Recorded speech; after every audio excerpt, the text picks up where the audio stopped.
تو جس کا ذکر ہو رہا ہے وہی یہاں کا خصوصی مہمان ہے. یہاں کی جلسہ صدارت پر معجزن ہم میں سے کوئی نہیں ہے. اس جلسے کی صدارت میرے آقا محمد رسول اللہ صلی اللہ علیہ وسلم اور اس کی دیوانی اس کا اہتمام انہی کے شہزادے پیران پیر غوث اعظم دستگیر کر رہے ہیں. اور سرزمین خواجہ کی یہ نگری خواجہ معین الدین حسن سمجھری اجمیری کی نگری میں یہ جلسہ ہو رہا ہے. یقیناً بندہ نواز کا کرم ہوگا, یقیناً اطراف و اقناف کے اولیاء اعظام صلوات و صالحین کا کرم ہوگا.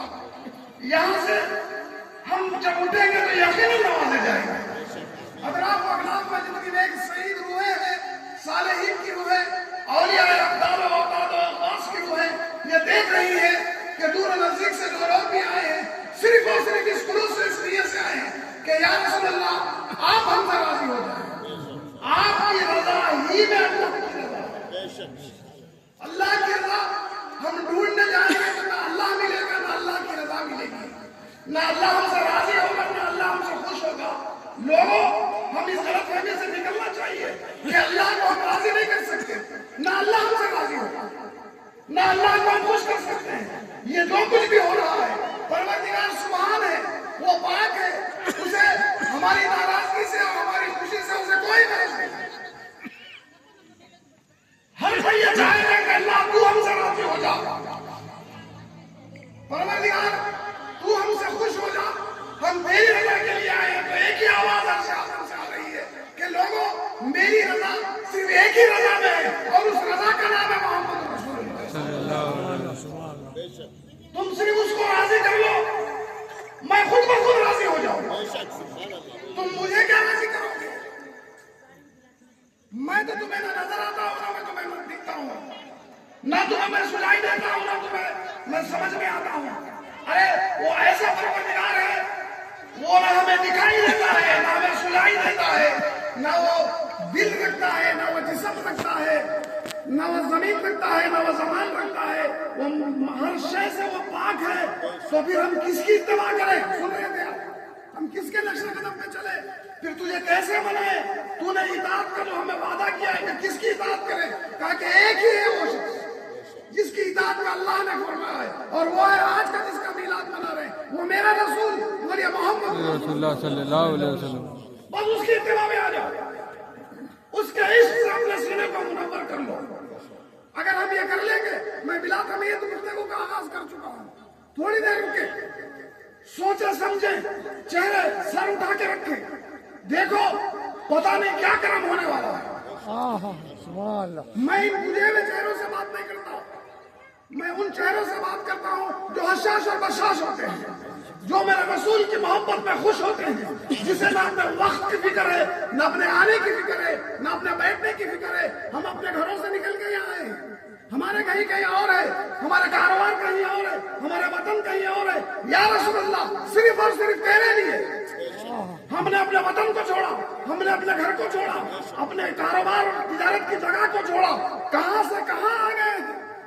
یہ اس بات کی دلیل ہے کہ یا رسول اللہ ہم تیرے لیے دنیا میں رہتے ہوئے اپنے گھر بار چھوڑ کے آ کے تیرے نام پہ جمع ہو جاتے ہیں. تو ہمیں اس بات کا یقین ہے کہ روز محشر, جب ہم روز محشر میں آئیں گے, بلائے جائیں گے, اٹھائے جائیں گے, نفسا نفسی کا عالم ہوگا, کوئی کسی کا پرسان حال نہیں ہوگا. ایک آواز آئے گی عرش کے پردوں سے, ارے فرشتوں جاؤ, یہ دنیا میں جہاں فتنے تھے, فساد تھے, جہاں شرک اور بدعتوں کے نعرے تھے, ایسے دور میں انہوں نے میری محبت کا ثبوت دیا ہے.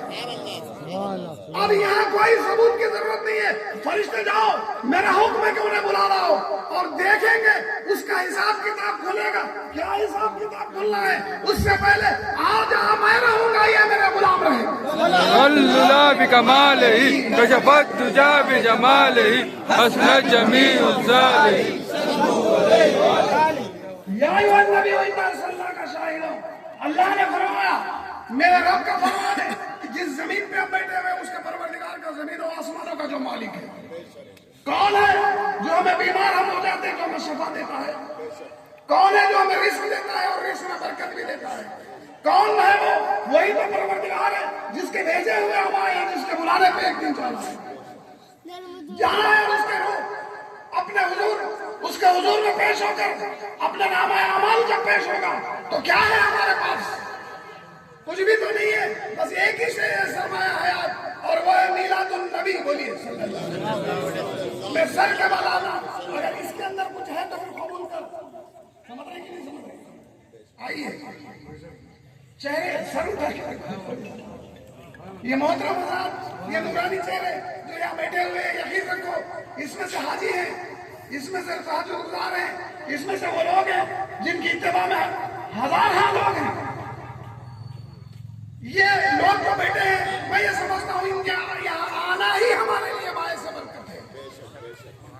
کس نے بلایا اور یہ کیوں آئے ہیں؟ یقیناً کوئی تو طاقت ہے جو ان کو اور تمام کو اور میری ماں بہنوں کو اپنے گھروں سے نکال کے لا کے یہاں جمع کروا دی۔ جو طاقت تمہیں گھروں سے نکال کر یہاں لائی ہے، وہی طاقت تمہیں نواز کے لیے اٹھائے گی۔ میرے رب کا ارشاد ہے کہ ہم نے بھیجا، میرے نبی کو ہم نے بھیجا۔ غور سے ہر شے کو بھول جائیں، تم نہیں بھولو گے بھی تو تمہیں بلا دیا جائے گا۔ تم جس کو چاہتے ہو تمہیں نہیں رکھا جائے گا، تو تھوڑی دیر اپنے ہر شے کو بھول جائے تاکہ یہ معلوم ہو جائے کہ رسول اللہ کے غلام جب رسول کا ذکر کرتے ہیں تو ایسے سنتے ہیں جیسے لوگ دیکھ کے کہیں گے رسول اللہ کا دیوانہ آ گیا۔ عشق محبت جب جنون کے حد تک پہنچتا ہے تو وہ عشق ہو جاتا ہے، اور عشق اپنے مقام پہ پہنچتا ہے تو وہ جنون بن جاتا ہے۔ آؤ میرے رسول کا ذکر سنو۔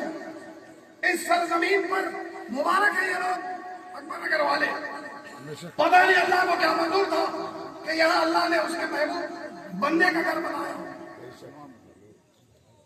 یہاں سے ذکر رسول کی سرائیں بلند ہو رہی ہیں، یہ سرائیں عرش اعظم سے ٹکرائیں گی، اور عرش بھی مطمئن متمنی ہے اس ذکر کو سننے کے لیے۔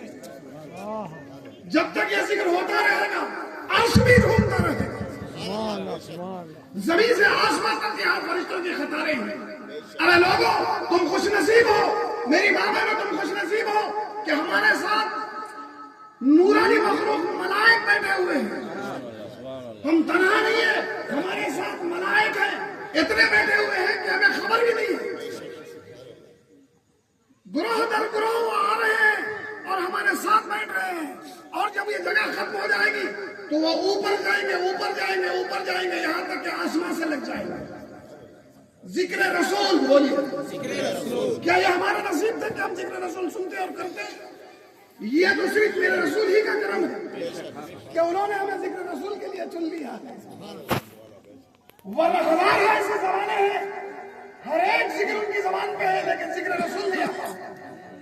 ابھی آپ سن رہے تھے کہ میلاد، ارے میلاد کا مہینہ جب آتا ہے تو ان منافقوں کے سینے میں سانپ رینگنا شروع ہو جاتے ہیں، ان کے دل جلتے ہیں، یہ اتنا کرتے ہیں، اتنا کرتے ہیں۔ ابھی وہ نعت پڑھ رہی تھی میری بہن، اس میں انہوں نے کہا ہے کہ ان کے سینوں پہ تیر چلاؤ۔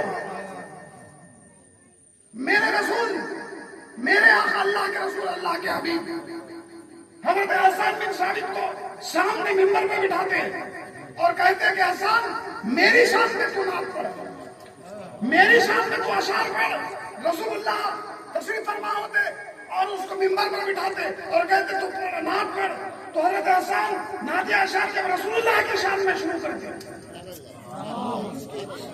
رسول اللہ کی شان میں جب شروع کرتے تو میرے رسول فرماتے ہیں کہ حسان کو اللہ جبرائیل سے مدد دے رہا ہے، اور جب نعت ختم ہوتی تو رسول اللہ فرماتے کہ یہ جب تک نعت پڑھ رہا تھا، غور سے جب تک یہ میری شان بیان کر رہا تھا اس وقت تک یہ منافقوں کے سینے پہ تیر چلا رہا تھا۔ بولیے منافقوں کے سینے پر تیر چل رہا ہے۔ یہ جشن میلاد بھی منافقوں کے سینے پر تیر چل رہے ہیں۔ بے شک بے شک۔ ہم نے یہ سوچا، ہم نے یہ چھوٹی سوچ کہ کرسیاں تو زیادہ ہیں مگر لوگ کہاں ہیں؟ ارے لوگوں کو بھیجنے والا گنبد خضرا والا ہے۔ میری اور آپ کی کیا مجال؟ کون گھروں سے نکال کے یہاں تک لانے والا ہے؟ یہ تو کرم ہے نا اس کا۔ نہیں ابھی سن رہے تھے آپ کہ اتنی خوشی مناؤ اتنی خوشی مناؤ